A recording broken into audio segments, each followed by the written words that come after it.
শুভ সময় বন্ধুরা, বাঁশবিহারী চলে এলাম কিছু কথা বলার জন্যে। তো আজকে একটা বিশেষ বিষয় নিয়ে আলোচনা করব, সেটা হচ্ছে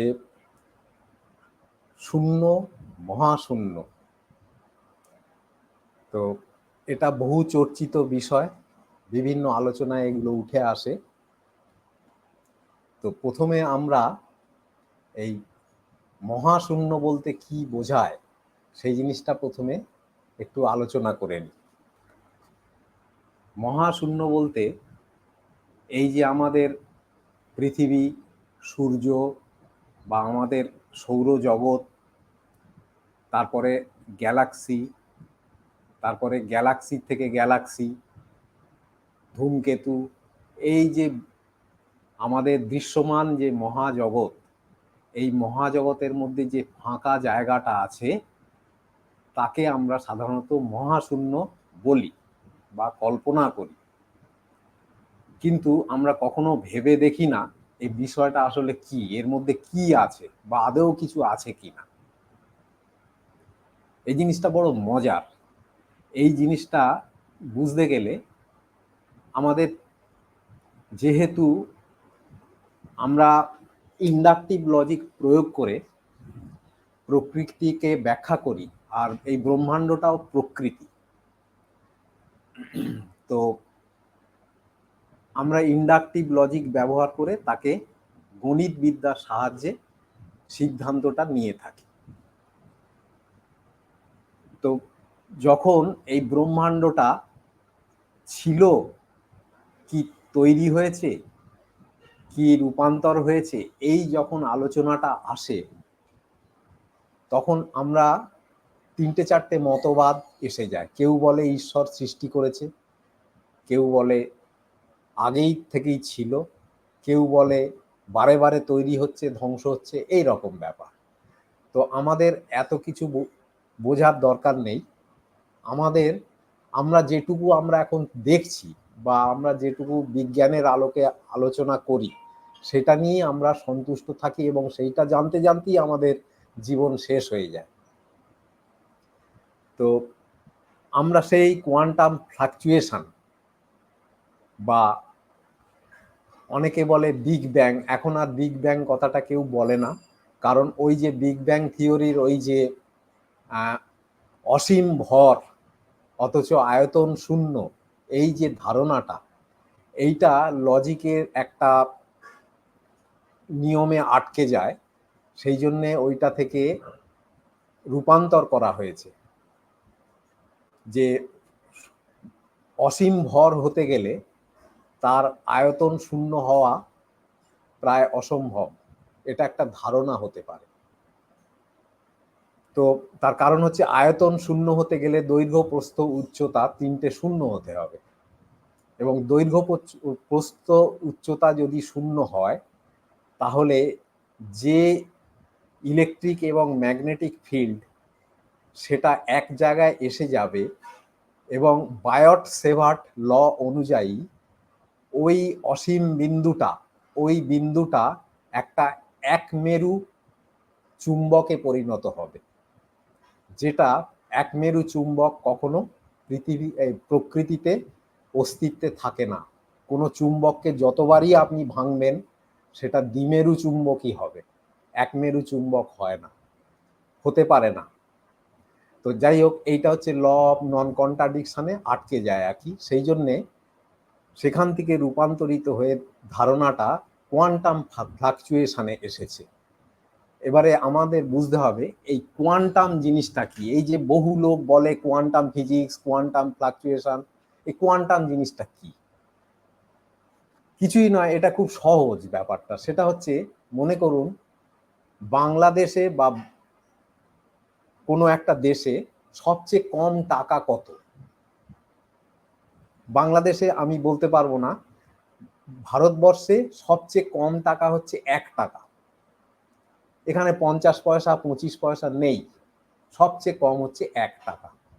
তাহলে ভারতবর্ষে আমি 1 টাকা 50 পয়সা কাউকে দিতে পারবো না, কারণ আমার 50 পয়সা নেই। তাহলে আমাদের ভারতবর্ষের অর্থনীতিতে সবচেয়ে কম টাকা হচ্ছে কত, মুদ্রা কত হচ্ছে 1 টাকা। এইটা হচ্ছে ভারতীয় মুদ্রার কোয়ান্টাম। বাংলাদেশে যদি 50 পয়সা থেকে থাকে বা 1 টাকা থেকে থাকে আমি জানি না, যেটা সবচেয়ে কম টাকা বা পয়সা সেইটা হচ্ছে সেই দেশের অর্থনীতির কোয়ান্টাম। এবার তার সঙ্গে পূর্ণ সংখ্যা গুণ করে পরবর্তী সংখ্যাগুলো পাওয়া যায়, তখন তাকে বলা হয় কোয়ান্টাইজড। যেমন যদি বাংলাদেশে 50 পয়সা থেকে থাকে তাহলে কাউকে 1.5 টাকা বা 2.5 টাকা বা 3.5 টাকা দেওয়া সম্ভব, কিন্তু যদি সবচেয়ে কম হয় 1 টাকা তাহলে আপনি কাউকে 1.5 টাকা দিতে পারবেন না, আপনাকে হয় 2 টাকা দিতে হবে নয় 3 টাকা দিতে হবে, বা কোনো জিনিসের দাম ওইভাবে স্থির করতে হবে। তাহলে এই জিনিসটাকে বলা হয় কোয়ান্টাম, অর্থাৎ কোনো একটা পরিমাপের সবচেয়ে কম যে পরিমাণটাকে ইউনিট ধরা হয় তাকে বলা হয় কোয়ান্টাম, এবং তার সঙ্গে পূর্ণ সংখ্যা গুণ করে 1 2 3 এরকম গুণ করে কোয়ান্টাইজড বা পরবর্তী মুদ্রা বা পরিমাণ স্থির করা হয়। তো এই হচ্ছে কোয়ান্টাম, এতে ভাবগম্ভীর বা বড় মানে বিশেষ কিছু নেই, এইটুকুই। তাহলে ওইটা হচ্ছে শক্তির শক্তির সবচেয়ে কম সবচেয়ে নিচু যে পরিমাণটা তাকে বলা হয়েছে কোয়ান্টাম। এইটা শক্তি যখন সবচেয়ে নিচু স্তরে যায় তখন সে কাঁপতে থাকে, ওই জন্য তাকে বলা হয় ফ্লাকচুয়েশন। যারা পদার্থবিদ্যা পড়েছেন তারা বোরের সূত্র পড়েছেন, যে কিভাবে একটা ইলেকট্রন একটা প্রোটনের উপরে কিভাবে কুলম্বের সূত্র অনুযায়ী আকর্ষণ করে, আবার ইলেকট্রনটা প্রোটনের উপরে কিভাবে ম্যাক্সওয়েলের সূত্র অনুযায়ী কিভাবে চৌম্বক বল প্রয়োগ করে, এইটা আমরা পেয়েছি। তো তারপরে ডি ব্রগলি দেখিয়েছিলেন যে এনার্জি কখনো কণা কখনো তরঙ্গ। শ্রোডিঙ্গার দিয়ে দিলেন তরঙ্গের ইকুয়েশন। এইভাবে বাড়তে বাড়তে দেখা গেল এসে গেল যে যখন প্রথম কোয়ান্টাম ফ্লাকচুয়েশন হয়েছিল তখন এই মহাবিশ্বে প্রচুর এনার্জি কোয়ান্টাম তৈরি হলো, অর্থাৎ ওই ছোট্ট ছোট্ট পরিমাণ তৈরি হলো। কিভাবে না, ওই কোয়ার্ক থেকে ইলেকট্রন প্রোটন এগুলো হচ্ছে ওই কোয়ান্টাম বা এনার্জি বা শক্তির ছোট ছোট পরিমাণ। এবারে সেখান থেকে যখন প্রোটন ইলেকট্রনের আকর্ষণ বিকর্ষণ বলে ধীরে ধীরে পদার্থ তৈরি হলো। কিরকম না, প্রথম আদিকণা তৈরি হলো হাইড্রোজেন, হাইড্রোজেন থেকে ডয়টেরিয়াম, ট্রাইসিয়াম, হিলিয়াম, কার্বন, এরকম পরপর প্রোটন জুড়তে জুড়তে ইলেকট্রন সংগ্রহ করতে করতে nitrogen, hydrogen, hydrogen, nitrogen, oxygen এইগুলো তৈরি হতে থাকলো। এবং প্রত্যেকটা যখন বন্ড ফরমেশন হচ্ছে, অর্থাৎ দুটো অণু মিলে যখন হাইড্রোজেন অণু দুটো পরমাণু যুক্ত হয়ে যখন হাইড্রোজেন পরমাণু তৈরি হচ্ছে, তখন প্রচুর পরিমাণে শক্তি ওই ক্ষুদ্র এককে অর্থাৎ কোয়ান্টাম হিসাবে মহাবিশ্বে ছড়িয়ে পড়ছে। তাহলে দেখুন, যখন এই ব্রহ্মাণ্ড কোয়ান্টাম ফ্লাকচুয়েশনের মাধ্যমে বড় হচ্ছে অর্থাৎ বিস্ফারিত হচ্ছে, তখন সারা মহাবিশ্বে এই শক্তি ছড়িয়ে পড়ছে, আর শক্তি একটা ক্ষেত্র বা মাঠ বা ফিল্ড তৈরি হচ্ছে।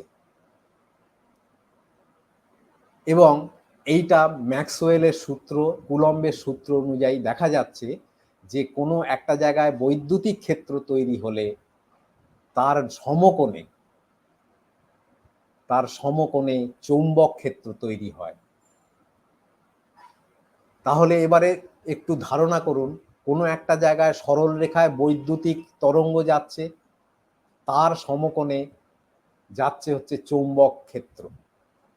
ঠিক তাঁতির বাড়িতে যেমন টানা পোড়েনের মাধ্যমে সমকোণে সুতো বুনতে বুনতে একটা কাপড় তৈরি হয়, ঠিক সেই রকম বিভিন্ন ডাইমেনশনে, অর্থাৎ দৈর্ঘ্য, প্রস্থ, উচ্চতায় বা তাদের মাঝখানে যত অ্যাঙ্গুলার ডাইমেনশন আছে সব ক্ষেত্রে এই রকম টানা পোড়েন, শক্তির এই টানা পোড়েন আছে, অর্থাৎ লম্বালম্বি এরকম চৌম্বক ক্ষেত্র এবং বৈদ্যুতিক ক্ষেত্র আছে, বলরেখা আছে। তার ফলে কি হচ্ছে, তাঁতির বাড়িতে যেমন কাপড় তৈরি হয় তেমনি এই মহাশূন্যে আছে চৌম্বক ক্ষেত্র এবং বৈদ্যুতিক ক্ষেত্রের ওই ঠাস বুনট।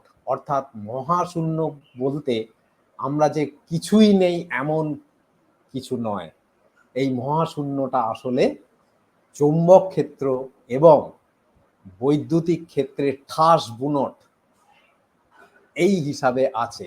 এখন এটাকে নাম দেওয়া হয়েছে ফিল্ড ক্ষেত্র, ফিল্ড চৌম্বক ক্ষেত্র এবং তার সমকোণে বৈদ্যুতিক ক্ষেত্র।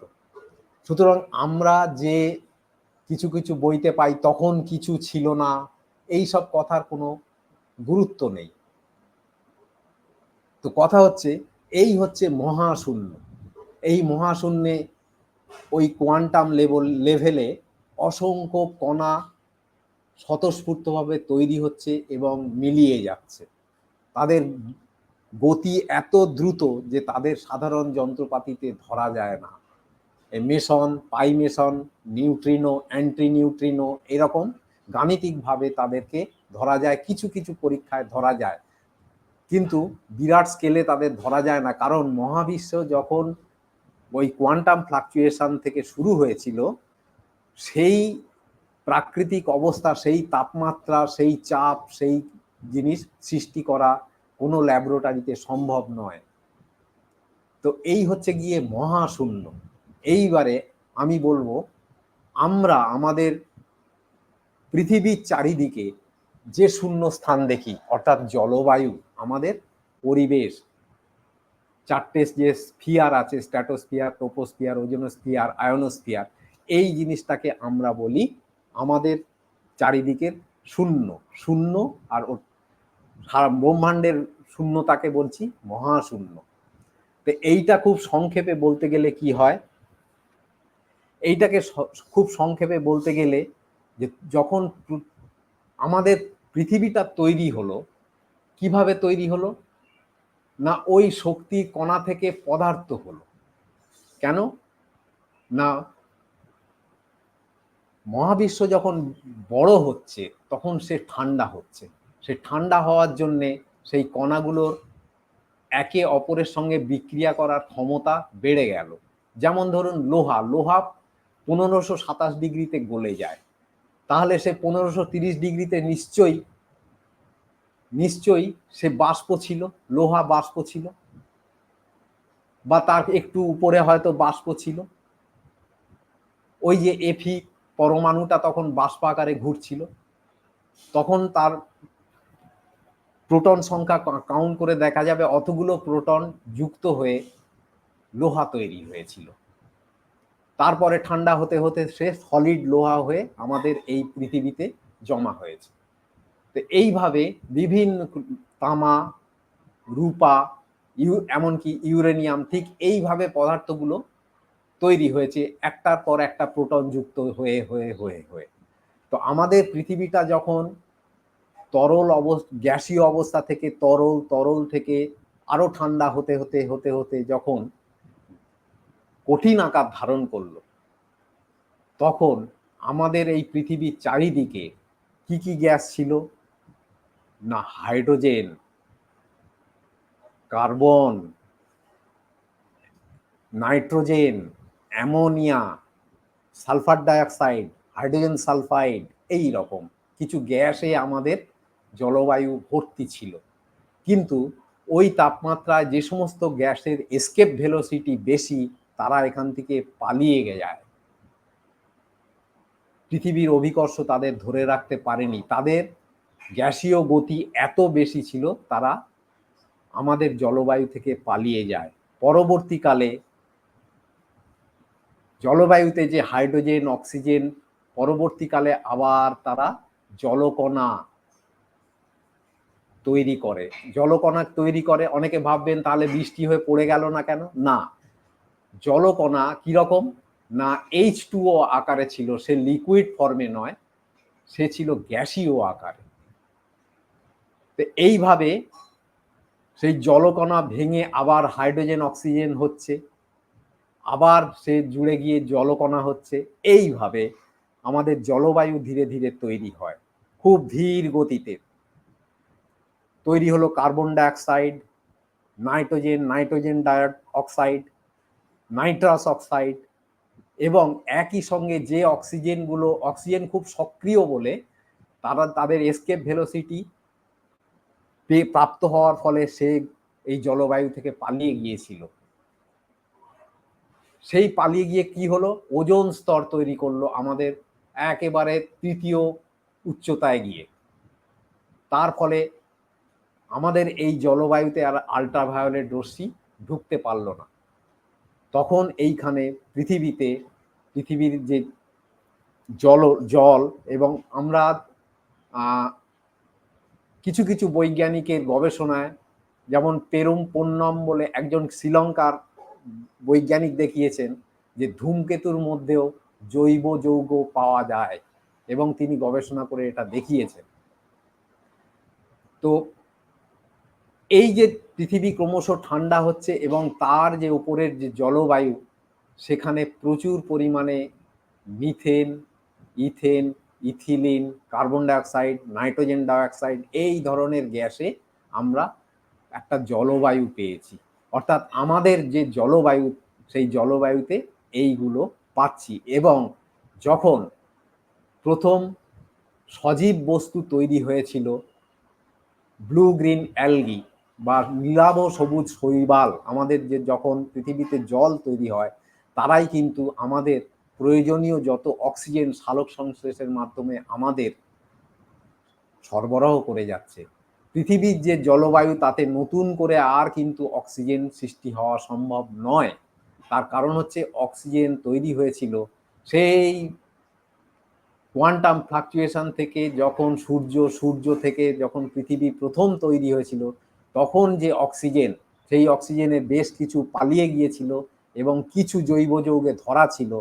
সেই জৈব যৌগের মাধ্যমে জল এবং অজৈব যৌগের মাধ্যমে জল, এবং সেই জল থেকে কিছুটা অক্সিজেন রয়ে যায়, এবং ব্লু গ্রিন অ্যালগি তারাই কিন্তু আমাদের এই পরিবেশের অক্সিজেনকে সরবরাহ করে গিয়েছিল। তারপরে তো এখন আমরা বড় বড় গাছপালা পেয়ে গেছি। এখন এইভাবেই অক্সিজেনের একটা চক্র চলে, নতুন করে কিন্তু অক্সিজেন তৈরি হওয়া বা হাইড্রোজেন তৈরি হওয়া আর সম্ভব নয়। তো এই হচ্ছে আমাদের পৃথিবীর চারিদিকে শূন্যতা। আর শেষ একটা জিনিস বলে দেবো, সেটা হচ্ছে ভ্যাকুয়াম। শূন্য, মহাশূন্য বললে একটা ভ্যাকুয়াম বলে একটা কথা আছে। ভ্যাকুয়াম আর কিছুই নয়, যে কোনো একটা পাইপের মধ্যে বা কোনো যন্ত্রের মধ্যে বায়ু শূন্য করে দেওয়া, তাকেই বলা হয় ভ্যাকুয়াম তৈরি করা। যেমন করে আমরা স্যানিটাইজারের মাথায় চাপ দিলে স্যানিটাইজারের থেকে যে স্প্রে হয়, ওটা আসলে ওই পাইপের মধ্যে আমরা ভ্যাকুয়াম তৈরি করি। অর্থাৎ ওই বায়ুর মধ্যে যত গ্যাস আছে সেগুলোকে আমরা ধূলিকণা আছে বার করে দিই, তখন ওই পাইপের মধ্যে ভ্যাকুয়াম তৈরি হয়। ফলে সে যে চাপ বজায় রেখেছিল পরিবেশের সঙ্গে, সেই চাপটা শূন্য হয়ে যায়। সেই চাপটাকে সমতায় আসার জন্যে বোতলের ভিতর থেকে ওই যে তরল পদার্থটা, স্যানিটাইজারটা দৌড়ে উঠে এসে আমাদের গায়ে স্প্রে হয়। তো এই জিনিসটাকে বলা হয় ভ্যাকুয়াম। অর্থাৎ ভ্যাকুয়াম জিনিসটা কি না, আমরা কৃত্রিমভাবে তৈরি করি কোনো একটা জায়গাকে, বায়ু শূন্য তৈরি করি, তখন তাকে বলা হয় ভ্যাকুয়াম। তো এই হচ্ছে ভ্যাকুয়াম। আমাদের চারিদিকে যেটাকে শূন্য বলছি, সেটা হচ্ছে প্রচুর পরিমাণ গ্যাসের স্তর, এবং মহাশূন্য হচ্ছে ওই বৈদ্যুতিক এবং চৌম্বক ক্ষেত্রে ঠাস বুনট, অর্থাৎ মহাসমুদ্র শক্তির। এই হচ্ছে শূন্য, মহাশূন্য এবং ভ্যাকুয়াম। আশা করি আলোচনাটা ভালো লেগেছে। ধন্যবাদ। পরের দিন আবার কিছু নিয়ে আসবো। ততক্ষণ পর্যন্ত ধন্যবাদ।